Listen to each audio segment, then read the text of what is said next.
Namo frater, para suster, Bapak Ibu saudara-saudariku yang terkasih dalam Tuhan. Pada hari Minggu biasa yang ke-22 ini kita juga mengawalinya sebagai pembukaan bulan Kitab Suci Nasional dengan tema Allah Sumber Kehidupan. Kita diajak di dalam bulan Kitab Suci ini dan juga dalam bacaan Injil kita diajak oleh Yesus untuk menjadi pribadi yang membaca Kitab Suci, yang mendengarkan dan juga sebagai pelaku firman. Jadi apa yang sudah kita baca, apa yang sudah kita dengarkan, itu yang harus kita lakukan di dalam kehidupan kita. Ada 3 hal yang bisa ditawarkan oleh Yesus kepada kita.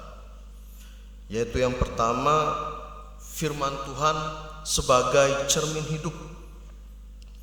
Seperti yang kita ketahui bagaimana kita biasa bercermin ketika kita sudah mandi, kita mau keramas, kita make up, gaya potongan rambut seperti apa, lipstik merah kiri kanan, kita ukur alis, semua tebal alis macam itu arang dapur lagi. Bagaimana kita melihat cermin sebagai gambaran dari fisik kita, gambaran dari tubuh kita.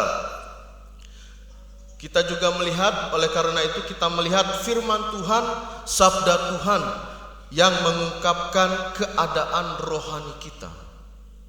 Apabila kita mungkin atau umat sekalian membaca kitab suci baru 1-2 ayat sudah tiba-tiba keringat, nah itu kerohanian saudara-saudari harus dipertanyakan. Apakah betul kita memang anak-anak Allah yang setia mendengarkan bacaan dan juga bisa membaca kitab suci, tidak hanya ditaruh di dalam pojok rumah sebagai hiasan di atas lemari. Saudara-saudariku, kita diajak tidak hanya sebagai pendengar, hanya mendengarkan ketika romo berkhotbah atau lektor membaca bacaan, atau mungkin bahkan sampai tidur di dalam gereja. Kita tidak hanya sebatas menjadi pendengar tersebut, tetapi kita harus menjadi pelaku firman di dalam kehidupan sehari-hari kita. Karena dalam minggu kitab suci ini kita diajak untuk bisa membaca kitab suci dan merenungkannya di dalam kehidupan sehari-hari. Apabila Yesus meminta kita menjadi pribadi yang baik, maka jadilah pribadi yang baik yang tulus. Harus menjadi pribadi yang selalu menawarkan kasih Tuhan kepada sesama lewat segala tingkah laku yang dilakukan.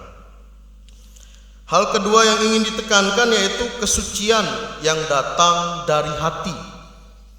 Yesus mengajarkan dan juga menekankan kesucian bukanlah apa yang masuk ke dalam tubuh kita, tetapi kesucian itu menampakkan adalah melalui apa yang kita keluarkan di dalam hati kita, apa yang keluar dari dalam hati kita. Sehingga tindakan yang kita lakukan kepada sesama kita harus menyebabkan mereka sadar bahwa kasih Tuhan selalu ada di dalam kehidupannya.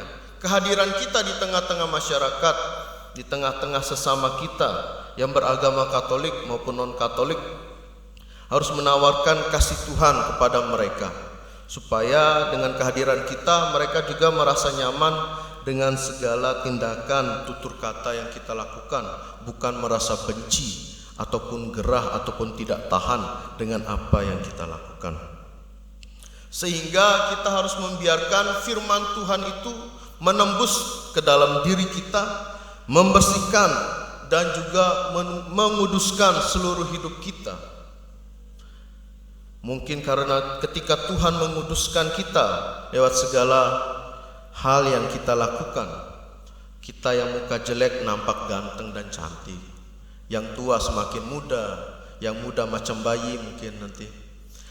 Kita ditawarkan untuk menjadi pribadi yang baik, sehingga di dalam keseharian kita bukan hanya kita omong besar bahwa kita berbuat baik, tetapi kita sama sekali tidak mengamalkan cinta kasih Tuhan kepada sesama. Kita hanya ingin supaya orang melihat apa yang kita lakukan di dalam kehidupan kita, supaya seluruh dunia tahu lewat segala Facebook atau sosial media, tetapi bagaimana relasi kita dengan Tuhan sama sekali kita tidak lihat. Bagaimana kita mulai malas ke gereja, dan juga mungkin di dalam bulan kitab suci ini hanya orang-orang tertentu saja yang mengikuti sharing, hanya orang-orang itu saja, atau KBG hanya 2-3 orang saja. Jadi berubahlah umat tunggu. Cobalah untuk menjadi pribadi yang membangun. Bukan hanya gereja baru yang akan kita bangun, tetapi cobalah untuk membangunnya dari dalam diri kita, supaya menjadi pribadi yang layak untuk Tuhan bernaung di dalam keseharian kita. Hal terakhir yang ingin ditekankan oleh Tuhan, saudara-saudariku, yaitu membawa firman dalam aksi yang nyata. Kembali lagi Tuhan menginginkan kita supaya menjadi pelaku firman, karena firman itu hidup di dalam diri kita, bukan di dalam diri orang lain. Jadi melalui diri kita, segala hal yang ingin Tuhan sampaikan kepada umatnya tersalurkan dengan baik. Sehingga cobalah untuk menjadi pribadi yang membangun, pribadi yang senantiasa menjadi contoh untuk orang-orang ketika berbuat suatu kebaikan dan ketulusan di dalam kehidupan kita. Mengakhiri permenungan seperti biasa, ada pantun yang saya siapkan. Bunyinya seperti ini. Pagi-pagi main perkusi, mainnya di rumah Heri. Selamat memasuki bulan kitab suci, semoga bisa dilakukan di kehidupan sehari-hari. Kambing liar si kambing hitam, kambing cowok, dibantai singa-singa dengan kejam. Kalau hidup tak mau kelam, belajarlah firman Tuhan semakin dalam. Siang-siang pakai kemeja, jangan lupa untuk diikat. Anak Tuhan selalu ke gereja, pulang-pulang membawa berkat. Semoga Tuhan memberkati.